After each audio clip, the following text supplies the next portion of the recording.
welcome back to Papa Red Fishing. I apologize, it's been way too long since I've put together a video, but it's summertime. There's been some fantastic fishing weather. It's gotten pretty hot as of late, but starting to cool back down again. But I have been out on the water a lot. I'm sure you guys, if you're on my Instagram page, have seen some of the things that I've caught, some of the different baits that I've used. But whenever I've been in the shop, I've been in working on these guys. These are my Papa Plopper rats and my Papa rats. They're actually just the rat itself. The ploppers, you know, got the plopper tail on them, but got them on my Instagram page, and you guys have been going nuts for them. I can't say I blame you. I love that Papa Plopper. I never go in my boat without one tied on a pole. They're fantastic. Anyway, I'm not here to advertise. I am here to make a bait. It's way overdue. I think the last one I made was she's a vixen for Fat Daddy Baits, and that's been what, 2 months. So anyway, I apologize. I'm sorry. I want to get back into making some wood baits, so I'm not gonna mess around too much here with more talking. I got a request for a crankbait. One of the guys that works for me, his daughter, has been getting into fishing quite a bit lately. She's been fishing a couple lakes in her area, and she's been doing pretty good with some crankbaits, but she keeps losing them. So we're gonna make one for her. Hopefully she uses it. I don't like it when people get my lures and don't use them because they don't want to lose them. So I want her to use it. So Hailey, you can hear this. I want you to use this thing. All right, we're gonna make this thing up for you, and then you got to let me know how you do. So no more talking. Let's put some pencil to paper and sketch this thing out and get started. All right, so this is what I sketched out. Kind of was trying to figure out what exactly she was using just by the description, but we're just going to do a simple, straightforward crankbait with a nice, decent lip on it. We're going to put the line tie a little bit below center. It'll help it pull it down a little bit. Should have some nice action. It's going to be about 2.5 inches long, about 1 inch tall. Nice belly on it, with some nice curves. So it's been a while since I've done just a straight crankbait, so kind of looking forward to this. All right, I think this piece will work just about perfect. Just a hair over 1 inch wide, and I think that'll be just fine. Let's cut this thing out and get it glued up and cut it out.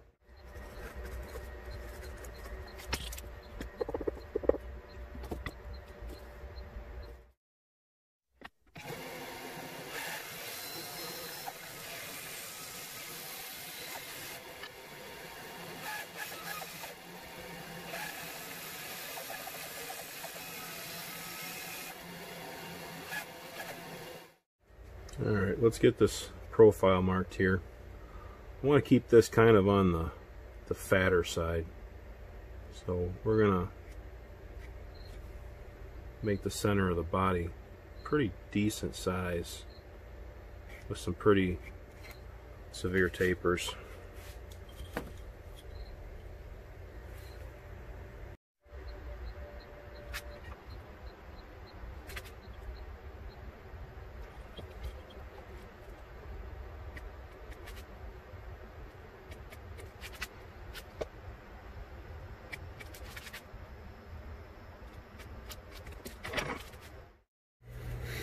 I don't know if you guys remember some of my past videos, I showed you this little trick.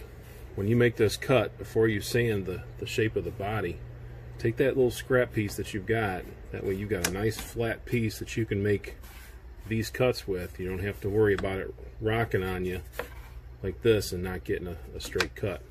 So take and just put a little drop of super glue on there, set that on there, and now you've got a flat surface. You can make those cuts, and then you just pop that right off, and then you can do your sanding. Just a tip.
I'm going to tell you guys, I am so ready for 2020 to just go away. I don't know if there's ever going to be another get back to normal, but some semblance of it. One thing I like about making these lures is I can kind of escape into the shop and make something and get it all painted up and finished and take it out to the lake, test it out, and catch something on it. You know, for those of you that make your own lures, you know what I'm talking about. And if you don't make your own lures, there's nothing stopping you. I'll tell you that right now. No feeling like it. And just when you go fishing, you know how it is that every fish is its own fish and its own experience. It just really multiplies it when you catching on something that you either made or even just painted. You know, there's nothing to stop you from. You don't even have to have a fancy airbrush setup or anything like that. You can get some paints and some brushes, buy some lure blanks, make your own paint scheme, and buy some spray clear and clear it up and go out and catch something that you made. Nothing stopping you. Alright, well, that was close. I start jabbering. I don't think, I almost forgot to cut the lip slot, but just cut that while I was off camera, so still got a relatively flat side, so I can make sure I get it squared up, but almost got ahead of myself. Good catch. Alright, all the final sanding and shaping is done. I've drilled my holes for the hardware, and you can see I've got the slot for the lip all set. We're going to be drilling the lead hole right here on this this hook hanger hole. So it's right at the bottom of the belly, and then we're going to pour the lead around the actual hook hanger, so it definitely won't go anywhere. So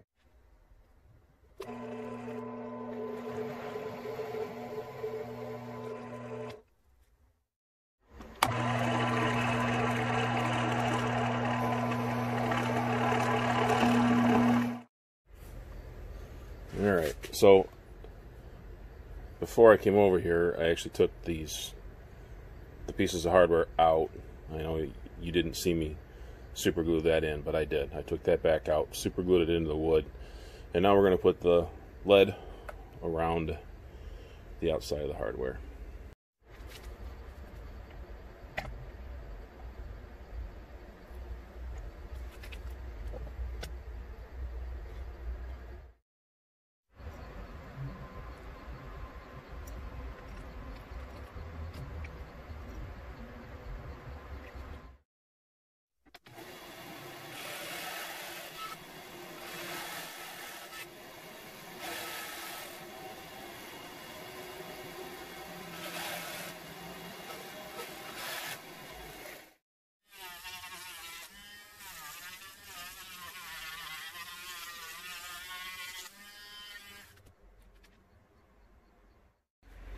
So I don't know if any of you guys noticed or not, but this Dremel that I just used, this is kind of crazy. I bought this a few years ago. This is a pet toenail grinder that I bought that my dogs absolutely hate, so I never used it. And I came across it the other day, and this is the bit that comes in it, so this chuck actually fits all the larger size Dremel tools. So I just took the guard off that you know, you're supposed to put the claw into, and now I've got a really nice cordless Dremel. It's got 2 speeds for, you know, low for just some fine work, and a nice high-speed Dremel. So battery powered. They're not that expensive. So if anyone's looking for just a nice hands-free Dremel, it's a great option. So throwing that out there. Check it out. Alright, it's time to seal this. I'll do something a little different this time. I've usually been using super glue, but I've been using this fast drying Minwax clear poly. I tried it with clear coat with it, but it was too thin. Way too many coats, but dries quick, it's clear. So I'm gonna try using this as a sealer.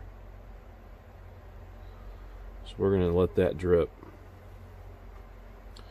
and once it dries, we'll come back and give it a quick sand and get it ready for paint.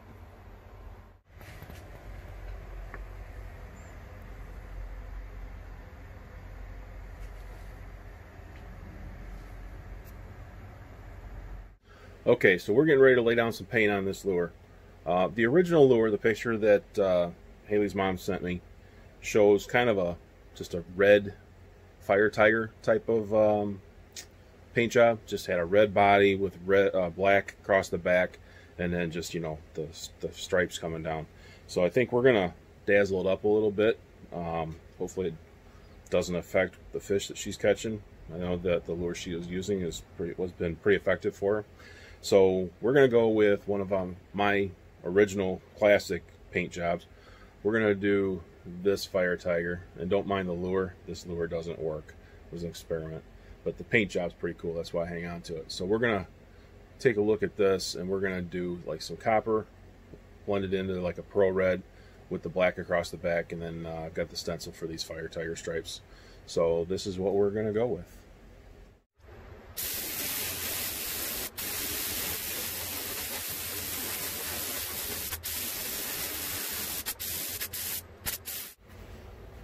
Alright, so now we are going to take this metallic copper, and we're going to do pretty much all the way up to the back line. We're going to do solid across the belly and then up to the back line.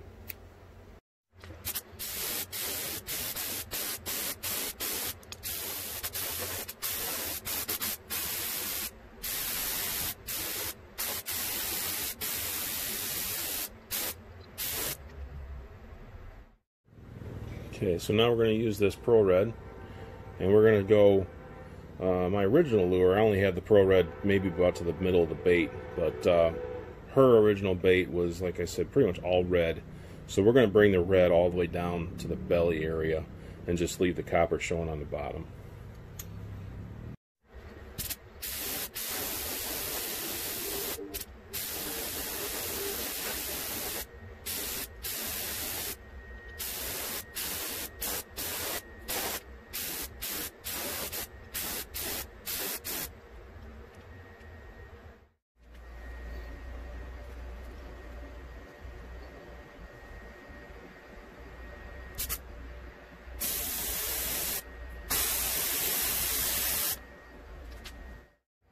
Yeah, so you can see our stripes, put a little bit of accent black around the eye hole, and now we're going to take and come across the back here with some opaque black. We'll bring it from the tail all the way up to the nose.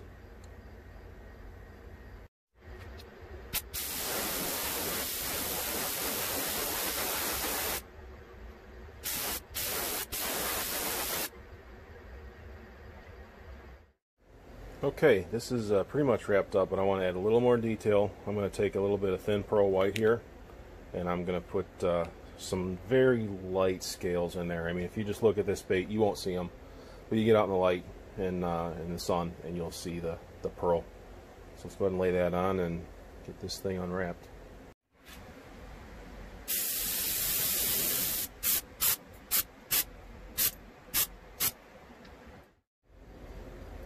I don't know if you can you can see that in the camera or not, but that turned out real nice.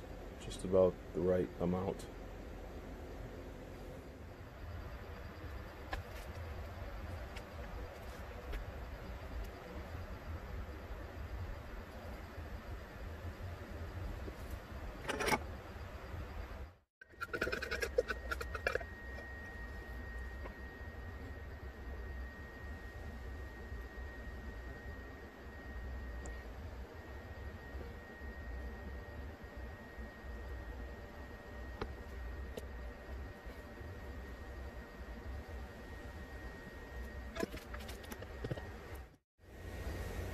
We're going to let that drip for a little while. I want to make sure that we get all that off of there before we drop it in the cabinet. I want this thing nice and smooth.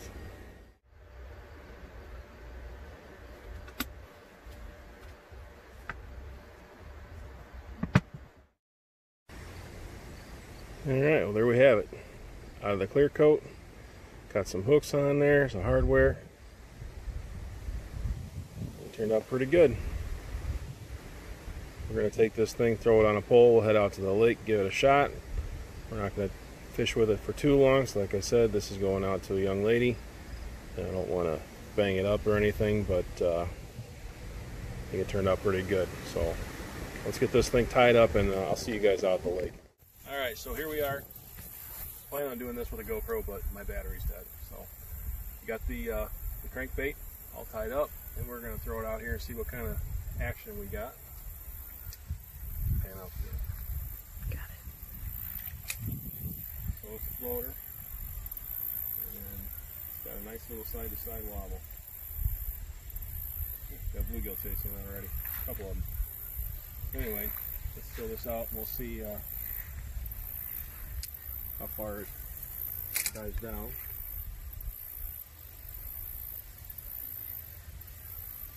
Looks like it's going down about 2-3 feet.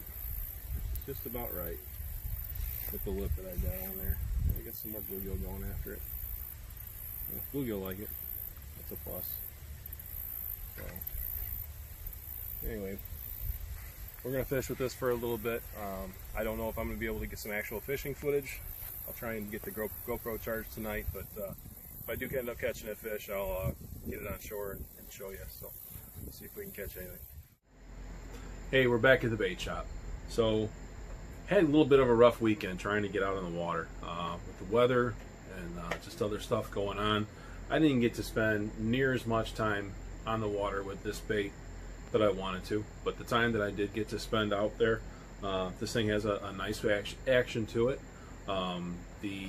Adding the larger trebles onto the bait itself made a little difference. Gave it a little bit more action, had a little more weight flopping side to side. But I learned some things this time around with the new UV clear coat.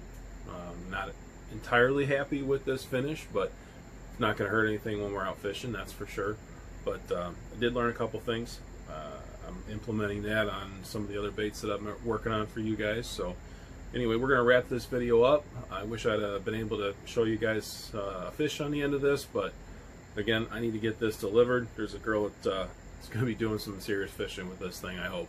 So anyway, everyone, thanks for following along with me on this one. If you haven't subscribed to the channel, please do. Hit that notification button so you know when I start uploading some videos. I'm hoping to get back into the swing of things of putting together videos for you guys.